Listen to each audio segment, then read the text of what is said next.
Israel-Iran War News Live Update. Netanyahu calls Rafah airstrike a tragic mistake that killed dozens of people. Claiming to have attacked a Hamas compound, the Israeli military's airstrike in western Rafah allegedly killed 45 individuals and wounded scores more.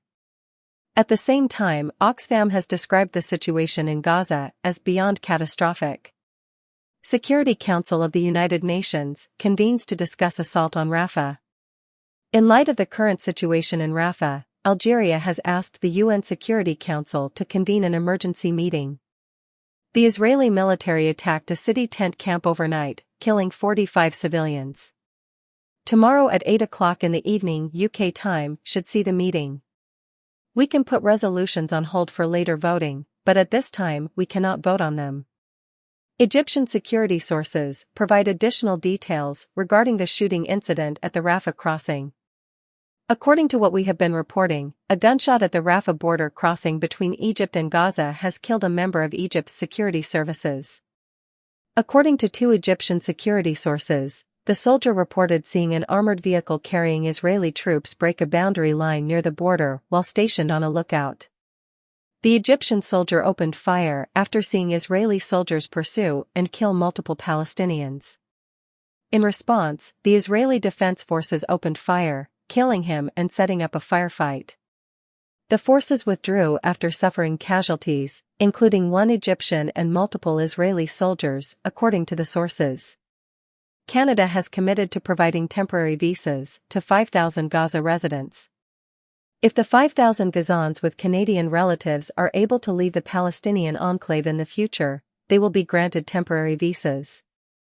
Minister of Immigration Mark Miller stated, "While movement out of Gaza is not now allowed, the situation may change at any time," when he announced the decision to take the measure. Canada has increased the number of temporary residence permits it will give from 1,000 to 2,000.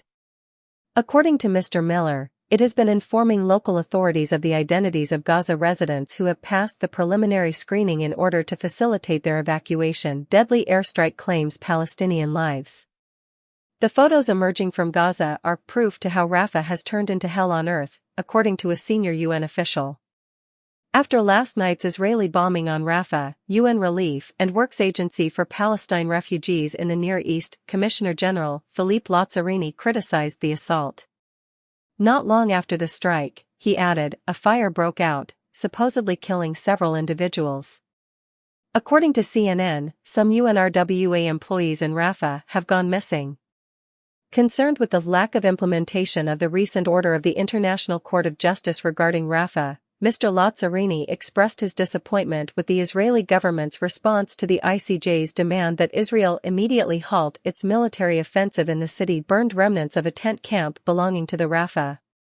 After an Israeli airstrike hit a tent camp in Rafah overnight, more images are starting to emerge from the site. Shortly following the strike, a fire broke out, destroying a large portion of the camp. Local authorities have reported that at least 45 individuals have lost their lives.